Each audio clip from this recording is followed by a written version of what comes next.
How's everybody doing? I hope you're doing well, and welcome back to another episode of Fishing the 45th. Today, we're not fishing at all. It is maple syrup season. We are out here. We've got a lot of help today. This is our first collect of the season. We're not going gangbusters today, but we will be able to get the evaporator started. We're going to bring you along, and I hope you enjoy how the Street family makes maple syrup. Alright, Dad, so pick a tree and show us how it's done. So you're looking for like what? It's got to be like a 12-inch tree?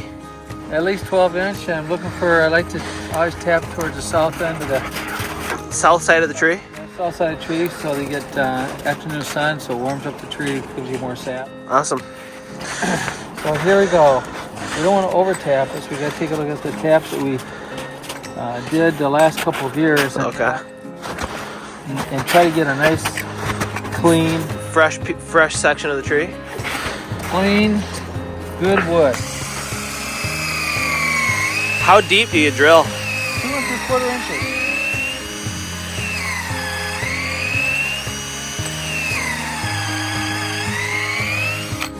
And then take that drill from you. I have my little hammer, my favorite little hammer here. The little hammer is key, huh? Back the tree. So get it like that. And then we got a guy here. His name is Scout. And Scout is a big-time hunter, and he is the guy that puts the bags on. So why bags and not buckets? Bags are easier because you don't have to clean them at the end of the season. And if it rains, the rain doesn't get inside. And the bags warm up if it gets cold, and you're waiting for the sap to melt. Okay. It'll melt quicker than this versus a bucket. So we like bags a little bit better. Lower maintenance. Awesome.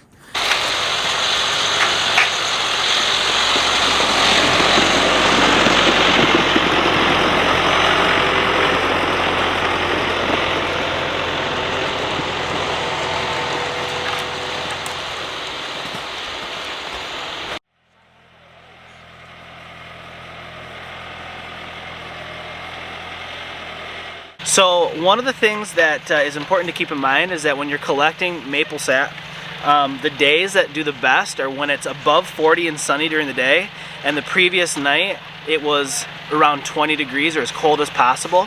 What happens is the cold pressurizes the tree, and then when it gets warm the following day, the pressure releases and the sap will run. So that getting cold and pressurizing and then getting warm and releasing is what makes these bags get nice and full in a short period of time. So right now, if you look at this, you can see that it's dripping at a pretty good rate right now. That drip rate is enough to fill up one of these bags in about 8 hours or so. That filter cloth, so we filter the sap, so when it goes up to the upper tank, it's clean sap. No debris. Okay. So it gets filtered there, and then it comes down in through, and then through this Honda pump. It runs through the side of the building, up, and into our tank up on top. Let me get her started up.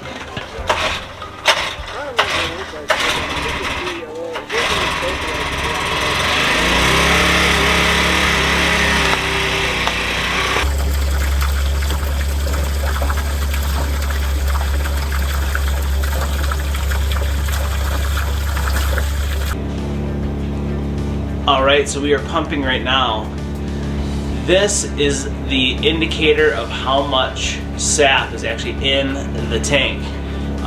As that line of that sap increases, it'll come up to a line that we have marked as the top of the tank outside, so we don't have to be on that ladder to monitor how much sap we have left in our tank. So the tank's on the outside there. It runs through this beam and then out to the cooker, comes through the ceiling, runs across and into the back of the evaporator, and we will describe how that works later on.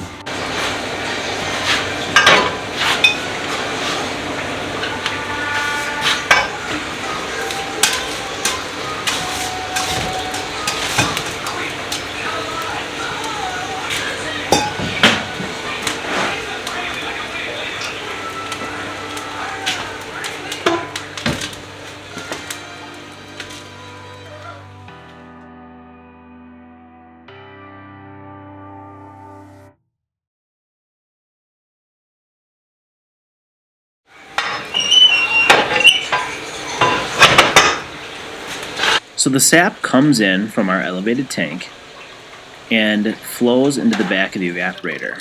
The evaporator is run completely on a self-automated float system. As the level of sap in the back tank goes down, more sap is added. As the level goes up, the flow of sap is cut off.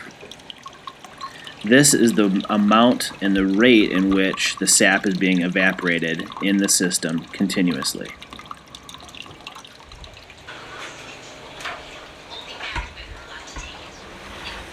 The first pan in the evaporator is called the flue pan. This is where the vast majority of the boiling takes place. It is a baffled tank, and it allows for the maximum surface area to boil the sap at as hot a temperature as possible.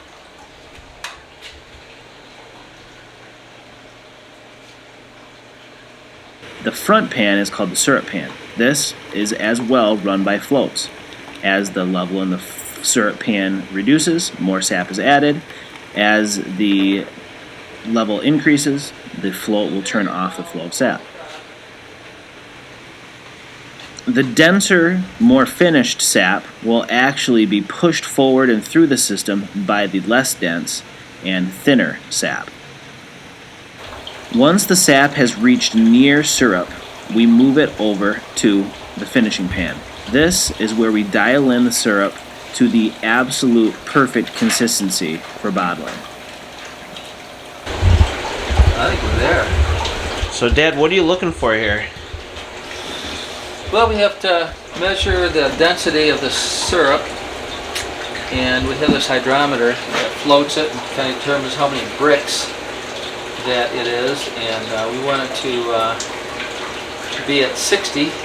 So 60 bricks density at like hot though. You want it, it's hot syrup, right? And it's hot syrup, so we're ready to go. So it's ready to go to the next step. I think we are ready to go. So what's the next step? Next step is we've got the filter press all ready to go. We're going to filter all the syrup, run it through the filter press, and then we'll end up canning it over here. Ben's the canner, and newly appointed. This is very fresh.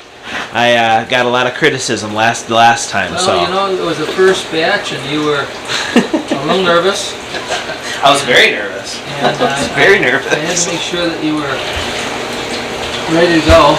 So one thing we do add at this point is called filter aid. It is basically just crushed up seashells. I'll get a little bit here for you. All it is, it's almost like flour consistency, just real fine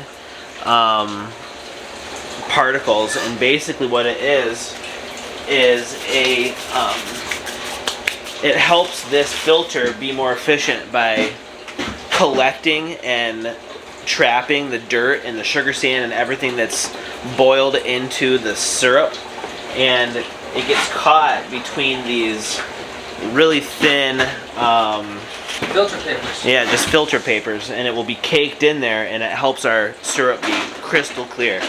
We like to bottle in glass, as you'll see here shortly, but the syrup is so clear because of the filter press and the extra step that we take there. You know, anything that you get at the store most likely has been run through a filter press.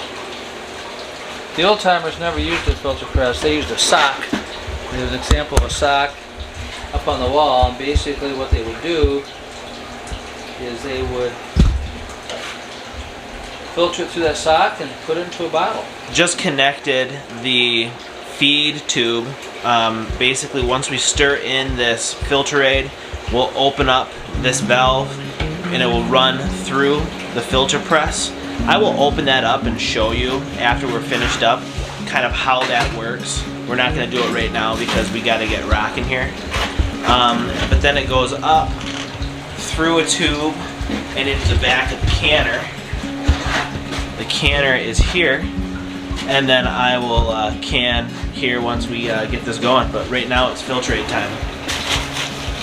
We'll mix it into the syrup, and we'll collect all the impurities and sugar sand and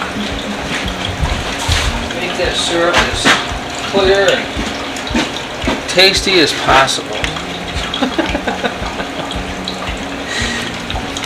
I feel like pretty soon here the Oompa Loompas are going to come out and start singing a little song. Maple syrup is my favorite time of year. Oh yeah. That's when the birds start chirping and the trees start giving us sap. You can't hunt in the spring. Well, I guess you can turkey hunt. So it's going to go through the tube. It's going through the filter press. Here pretty soon, we're going to see some crystal clear syrup coming right out of that piece of copper. There it is. And if you look at it, it is absolutely pristine when it hits that pan. You can tell looking at it right here that that's pretty murky. It's been boiled hard for what, more than 24 hours, and it comes out here looking like it's ready for pancakes.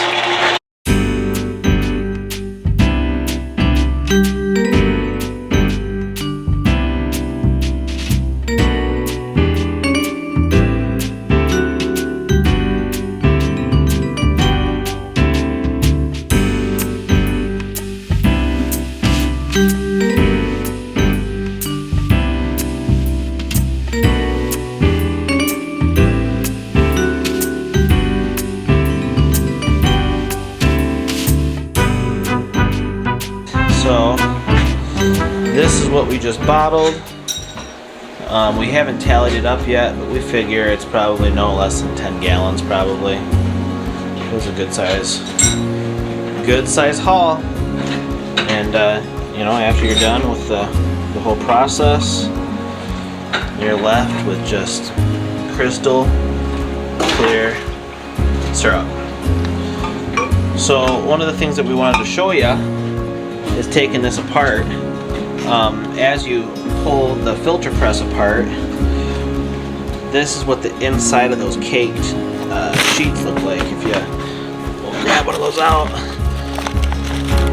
this is what's caked between those two patties. It's just that filter aid has grabbed so much of that impurity, it's like a mud, and that's why it's so effective, as it gets all of that stuff out of there. So we pull this apart, get it cleaned up, and then we start the process again.